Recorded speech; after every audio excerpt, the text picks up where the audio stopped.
दोस्तों ये जो आपको मैं रास्ता दिखा रहा हूँ, ये देखिए दोनों साइड आपको दरख्त नज़र आ रहे हैं, बीच में सिर्फ एक छोटा सा रास्ता नज़र आता है।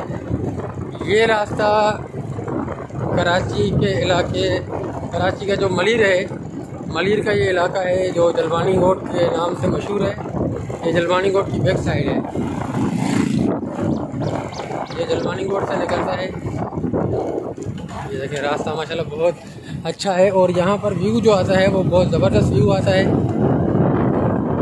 ये देखिए माशाल्लाह कितना ज़बरदस्त रास्ता है।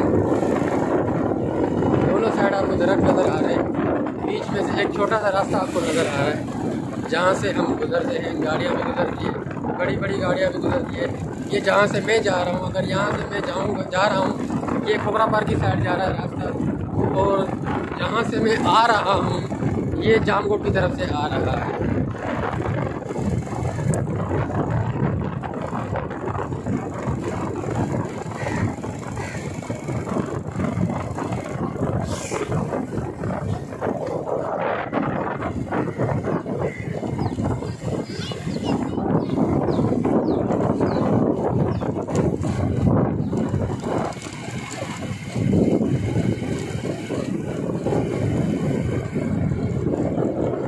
ये देखें, ये रास्ता आप निकलेगा मेहरान होटल से। ये बहुत बड़ा शॉर्टकट है, अगर कोई भी बंदा जामकोट से खोखरा पर आना चाहता है तो इसी कट से आ सकता है।